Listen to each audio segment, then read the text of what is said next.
Indigo Park is a new Mascot Horror game currently in development from developer UniqueGeese.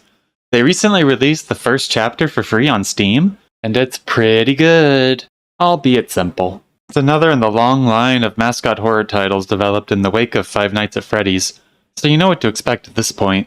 In this case, people really like the main character. And I mean really like him. They like him a lot. Like, a lot. I've seen things, man. Anyway, I'm not gonna think about that right now. I'm Areku, your local game-reviewing Foxy VTuber, and we're gonna spend a day in Indigo Park. Spoilers ahead for this game's first chapter. If you haven't played it, go do so. It's worth playing, especially since the price of admission is free. In Indigo Park, you find yourself playing as a local nerd named Ed. He visited the park as a child and supposedly is trying to investigate why the park closed down many years ago. In attempting to enter the rundown park via less than legal means, he's almost immediately discovered by the park's AI partner, a digitized raccoon character named Rambley. Rather than being concerned about a trespasser, Rambley welcomes Ed to the park and guides him right through the front doors. Okay, for real this time. Welcome to Indigo Park! Chapter 1 is a very linear, short introduction, and I cleared it on stream in about an hour.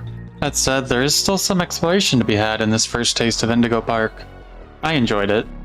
There were collectibles and even some optional things, like an arcade game you can play.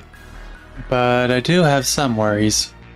Rambley, the main character, is absolutely the center of attention and steals the show entirely. Pretty ironic, given how much Rambley dislikes the overly theatrical Lloyd the Lion. I was thinking about what I liked about this demo after beating it, and I realized it was almost entirely the interactions with him, with little else really sticking out to me. He's charming, charismatic, and he likes trains. If Rambley wasn't there, I fear this wouldn't be anything special. Why is this a bad thing? Well, it isn't necessarily. Mascot horror as a genre is generally about the characters. Most people sure don't play FNAF games purely for the gameplay, you know? Was that the bite of 87? In the case of Indigo Park, though, it just feels like Rambley has gotten all of the development thus far, and other characters don't have much to them. This could change in later chapters, but so far they're just set dressing. For example, Molly Macaw's entire personality is that she crashes into things. Finley the Sea Serpent seems to just be a reptilian Eeyore from Winnie the Pooh. And Lloyd the Lion's main trait is being over the top and mostly disliked. Though Rambley's incredibly cute with how annoyed he gets whenever Lloyd is mentioned. I don't get why we even have those. And why do they only make one of Lloyd? Is it because he's the loudest? I can be loud too! Where's my limited edition throwback plush? Where's Molly's? Where's Finley's? Give this mistake to a child and they'll cry. I'm sure they'll develop these characters more in later chapters, but right now they feel a bit flat compared to the raccoon. There was also a skunk character, which seems to hint at something coming later. They were kinda cool. Next up is the gameplay, of which there really isn't much. I can forgive this with it being only the first chapter, but what little gameplay we did get in Indigo Park didn't leave me too hopeful. I do want to be polite and not overly harsh, because one thing you can tell about this game is that a lot of love was put into it. Not just a cash grab or anything like certain FNAF clones. So hopefully they'll listen to feedback and improve. The first half of the chapter is pretty on-rails introductory stuff with a couple creepy moments, like the statue that gives off Walt Disney vibes with the head that follows you. That got me good. Then there are some decent scares in Lloyd's theater house, despite you being able to tell pretty quickly that it's all scripted.